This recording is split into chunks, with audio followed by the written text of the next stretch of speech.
Llévame a donde vas.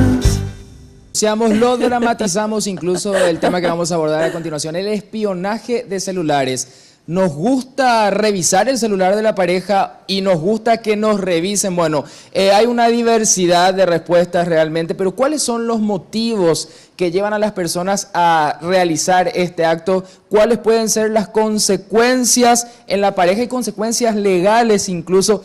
¿Y qué es lo que dice la gente en la calle? Todo en el siguiente material.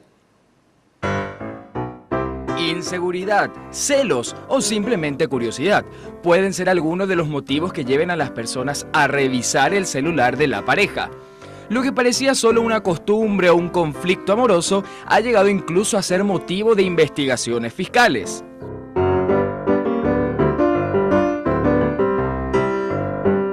Son varios los casos que recibe la Fiscalía sobre personas que denuncian espionaje por parte de su pareja, quien revisó sin su consentimiento el aparato celular. Esto podría configurarse en casos de lesión a la intimidad, si las capturas de mensajes son divulgadas o son utilizadas con fines perversos. Las cámaras de Mañana Plus fueron en busca de opiniones. ¿Estamos acostumbrados a que nos revisen el celular? ¿Y revisamos el teléfono de nuestra pareja? Nunca reviso el celular de nadie, ni de mis hijos siquiera. Sí, de hecho lo realiza, sin problema alguno. Ella sabe mi contraseña y lo revisa sin problema alguno. Y la verdad yo no tengo problema que me revisen el celular.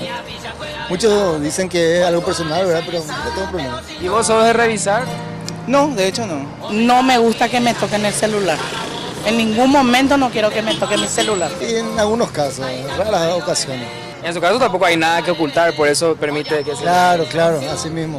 Soy un libro abierto.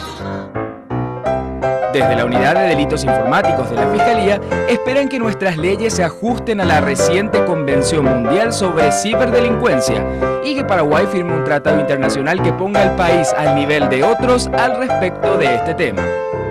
Llévame a donde vas.